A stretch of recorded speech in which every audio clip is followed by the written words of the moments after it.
Hey guys, welcome back to the channel. So I've got a couple more Steeldive Homages in for review. I guess it helps when you know Malaysia's very own Steeldive retailer. So here's a shout out to Amar for kindly loaning me this watch for review.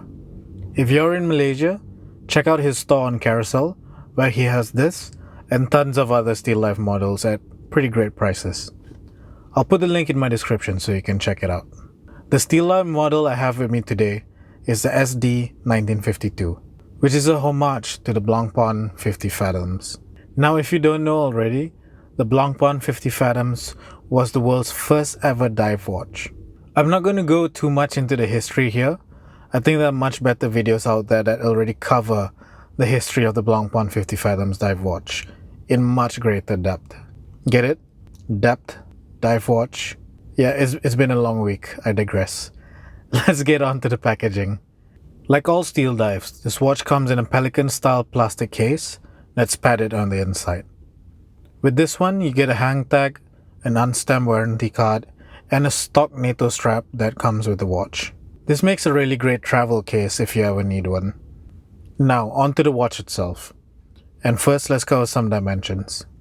This watch comes with a 41mm case, 52mm lug-to-lug, 20mm lug width, it's 15mm thick, and the watch head itself by its own is 93 grams.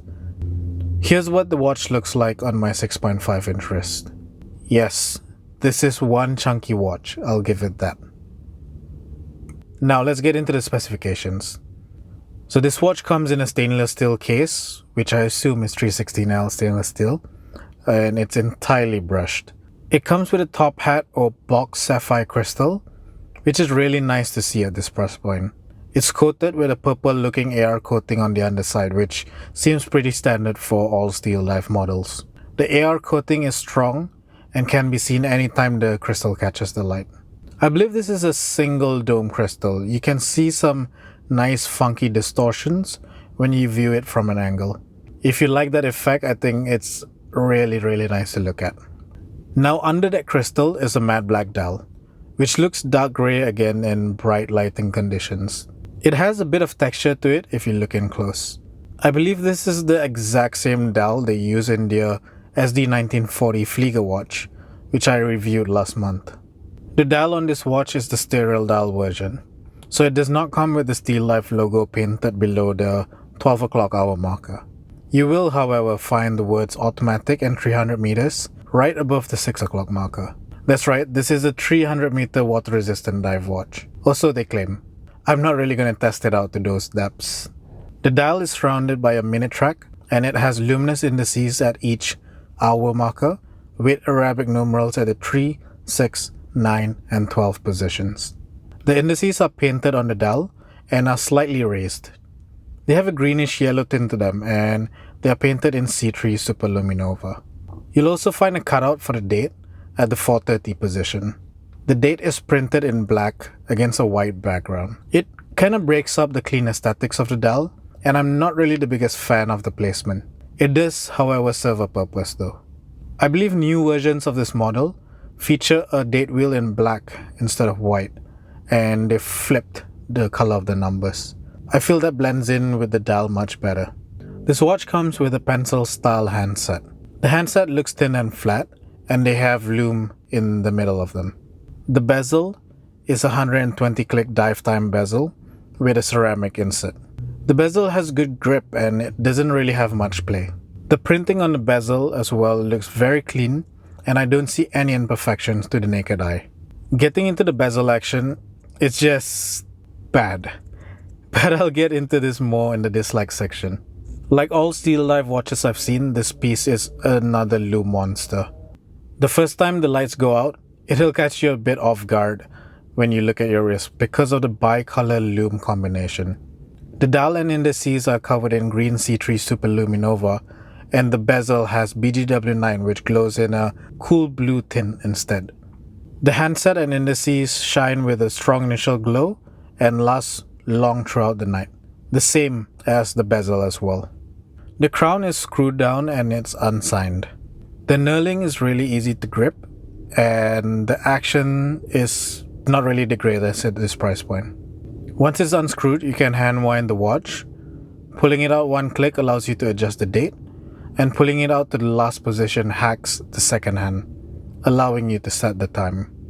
On the back of the case, you'll find a screw down case back. I'm not sure if it's just because I have the sterile dial version, but the case back on this unit was sterile as well. Now, if you want to engrave your own messages, I think that's great, but there's absolutely zero visual interest here, to be honest. The screw down case back and crown gives this watch a 200 meter water resistance rating.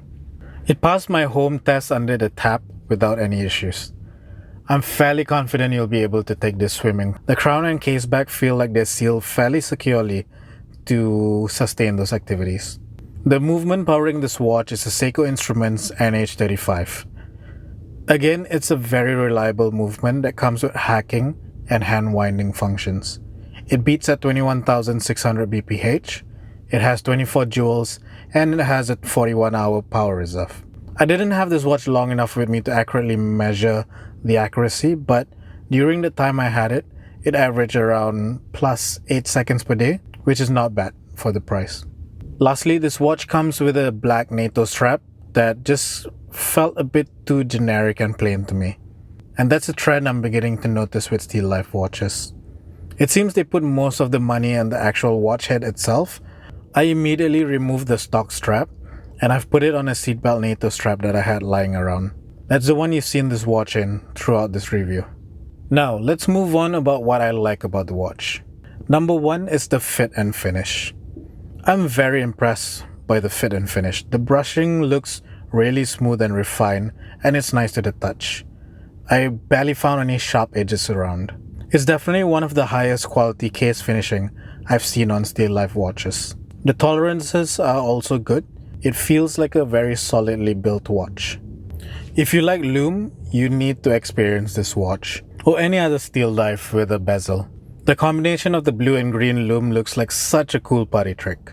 Every time the lights went off, the Lume on this watch really caught my attention. And it doesn't even need a lot of charging to glow decently. The application of Lume on Steeldive watches is really way beyond what a watch at this price point should have. And really mad props to Steeldive for that.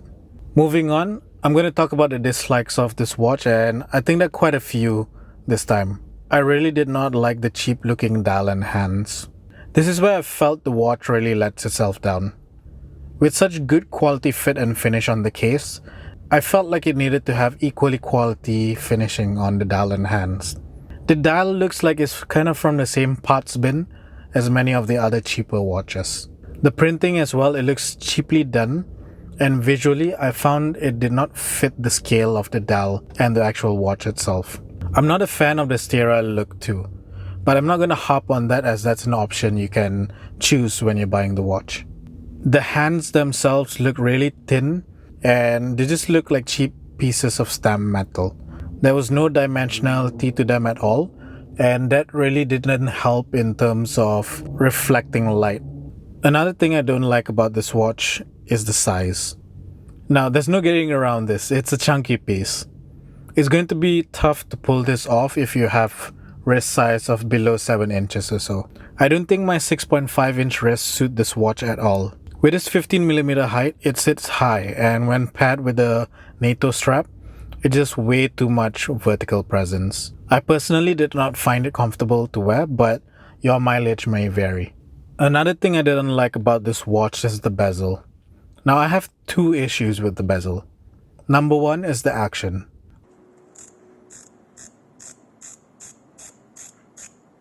It does not feel like 120 clicks at all.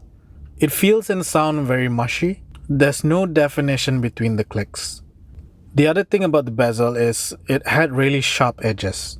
Now, the sharp edges are good for giving you a good grip, but it felt uncomfortable to the touch. The sharp edges of the bezel combined with the terrible action, it just did not give me a pleasant feeling when using it. For a dive watch, I think most of us like to fiddle with the bezel. That's not something I believe you will have much enjoyment with this watch.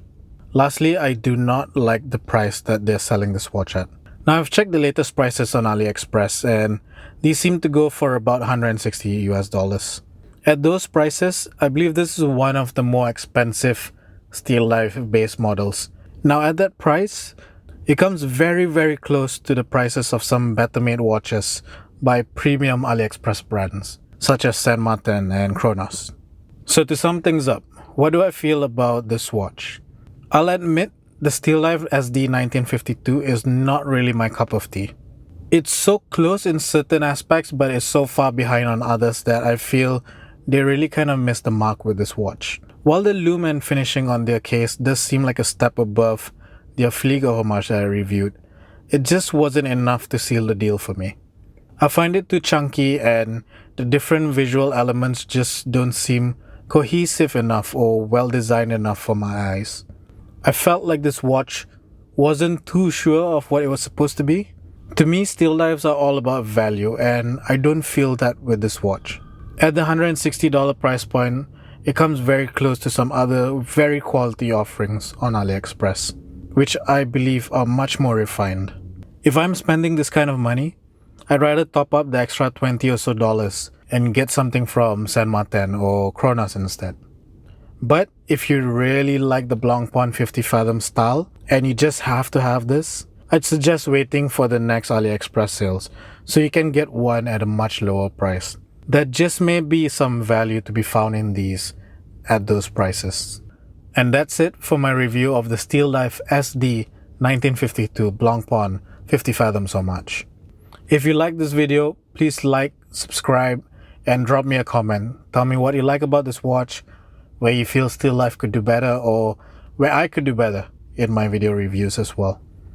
Thank you so much for spending time watching this video, and I hope to see you guys in the next one. Take care, guys.